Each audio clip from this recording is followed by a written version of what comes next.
하나님의 말씀입니다. 열왕기상 18장 36절 말씀을 제가 받들어 읽겠습니다. 저녁 소재 드릴 때에 이르러 선지자 엘리야가 나가서 말하되, 아브라함과 이삭과 이스라엘의 하나님 여호와여, 주께서 이스라엘 중에서 하나님이신 것과 내가 주의 종인 것과 내가 주의 말씀대로 이 모든 일을 행하는 것을 오늘 알게 하옵소서. 아멘. 비가 옵니다. 하나님의 눈물처럼 여겨지는 것은 저만의 느낌은 아닐 것입니다. 여러분, 안녕들 하십니까? 어떻 들으면 그렇다고 대답하겠지만, 잠시만 깊이 생각하면 결코 이 세상이 안녕하지 않다라는 것을 느낄 수가 있으실 것입니다. 지난 2021년 2월에 동성 동거 커플 중에 한 사람이 자신의 파트너를 건강보험 피부양자로 인정해달라고 행정소송을 시작했습니다. 1심에서 패소했습니다. 그런데 2심에서 그들이 이겼습니다. 마침내 대법원에 가서 어이없게도 9대4로 그들이 이겨버리고 말았습니다. 사실상 법적으로 부부가 돼버리고 만 것입니다. 행정소송한 지 3년 5개월 만에 이런 일이 생겨버리고 말았습니다. 그 뒤로 기다렸다는 듯이 지난 10월 11일 11쌍의 동거 커플이 서울가정법원에 소송을 시작했습니다. 이런 일들을 저희가 우려스럽게 바라봐야 하는 이유는 미국이 사법부가 뚫린 후에 정확히 2년 후에 동성결혼 합법화가 이루어졌습니다. 앞으로 소송하고 2년 3년이 걸릴 것인데, 그 결과와 판도에 따라서, 그리고 그 전에 입법부에서 어떤 일을 자행할지는 누구도 장담할 수 없습니다. 그래서 오늘 우리가 여기에 모인 것입니다. 포괄적 차별금지법과 동성결혼 합법화가 이미 제정된 미국이나 서구 국가에서는 기독교 신앙의 자유가 억압당하고, 미국 감리교 목사인 강현중 목사님은 17년 동안 목회하던 교회에서 동성애를 반대했다는 이유 하나만으로 해임당하는 일이 있었습니다. 캘리포니아 한 어머니는 자신의 딸이 성전환을 하려는 것을 반대했다는 이유로 친권을 박탈당하고 딸은 위탁시설에 격리되는 일이 발생하고 있습니다. 이런 이야기를 하려면 끝도 없습니다. 가짜뉴스처럼 들리십니까? 검색만 하면 이런 일들이 줄줄이 올라옵니다. 여러분, 이래도 안녕하십니까? 내 자식이 아니고 내 형제가 아니고 나와 상관없으니, 그리고 어차피 시대적 대세이니 이대로 침묵하고 있어야 하겠습니까? 댐이 터지기 직전인데 댐 아래에서 고기나 한가롭게 잡고 있다면 어리석은 소리 들을 것입니다. 왜 이런 세상이 되어갑니까? 그것은 과거 엘리야 시대처럼 하나님의 말씀을 버리고 우상을 따랐기 때문인 것입니다. 먼저 하나님의 말씀을 마땅히 지켜야 할 우리들을 돌아봐야 하겠습니다. 제 자신부터 하나님의 말씀을 떠났는지, 아니면 하나님의 말씀과 세상을 양다리 걸친 신앙인은 아닌지 오늘 우리가 깊이 성찰해야 되겠습니다. 우리가 세상을 꾸짖기 전에, 동성애자를 죄라고 말하기 전에 엘리야가 갈멜산에 올라 무너진 하나님의 제단을 먼저 수축하고 기도했듯이, 오늘 우리의 예배 삶을 돌아보며 우리의 생활들을 돌아보면서 하나님 앞에 깊이 회개하고 하나님께 애통의 눈물을 흘리는 오늘 이 시간 저와 여러분 되기를 예수님의 이름으로 축원합니다.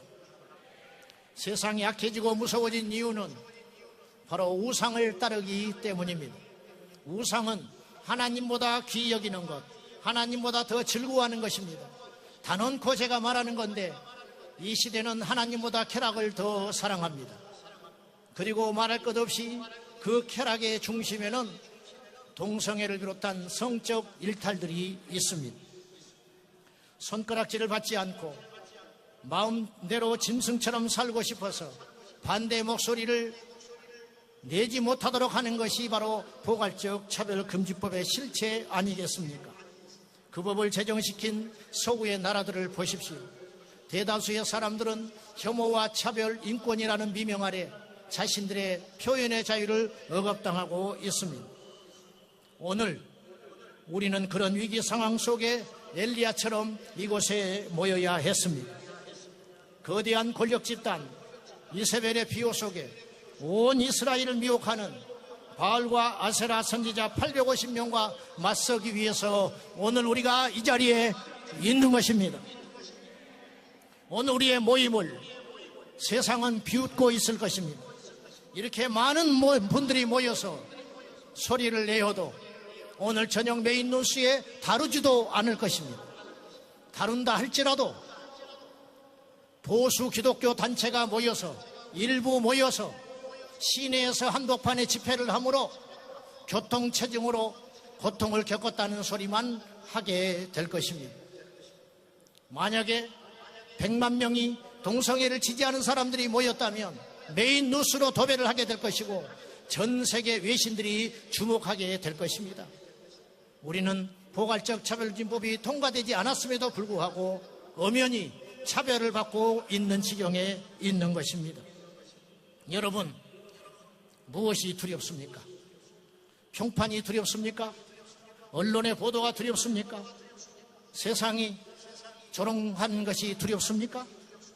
음행과 일탈을 일삼는 자들도 당당하게 자신의 논리들을 주장하고 있는 이때에 우리가 무엇이 두렵습니까?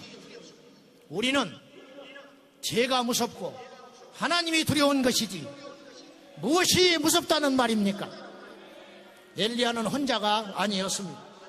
하나님이 함께 하셨고 바알에게 무릎 꿇지 않은 7천의 용사가 숨어져 있었듯이 여러분, 오늘 여기 모인 우리만 이곳에 있는 것이 아니에요. 하나님이 함께 하시고 여기 오지 못하지만 기도하고 응원하는 700만의 성도가 있습니다. 사랑하는 여러분, 머뭇거리지 마십시오. 바알이 하나님이라면 바알을 섬길 것이고 여호와께서 하나님이시라면 하나님을 섬겨야 할 것입니다.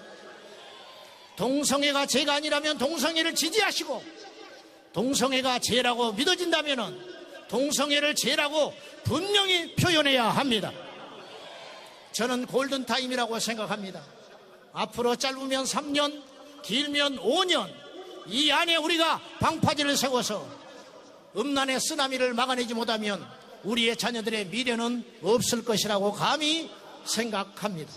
이 자리에 모여 하나님 앞에 애통하며 기도하는 깨어있는 성도 여러분, 오늘 우리가 여기서 눈물로 땀으로 하나님께 드려지지 아니하면 우리의 자녀들은 피를 흘리게 될 것입니다. 오늘 우리가 여기서 조롱당해야만 우리가 세상의 손가락질을 받고라도 하나님께 기도하고 이 포괄적 차별금지법과 동성결혼 합법화를 막아내야만 우리 자녀들은 창날을 받지 않게 되리라고 믿습니다. 성도 여러분, 힘을 냅시다. 그리고 분명히 우리가 기도함으로 행동하여 이 약한 세대에 하나님의 사람들로 뭉쳐서 대한민국이 이 지구상에 유일하게 포괄적 차별금지법을 막아내는 거룩한 하나님의 나라가 되기를 예수님의 이름으로 축원합니다. 하나님, 우리를 도와주시옵소서. 하나님, 우리가 회개합니다. 하나님 아버지, 불을 내려 주시옵소서. 하나님, 하늘의 문을 열어 주시옵소서. 예수님의 이름으로 기도하옵나이다.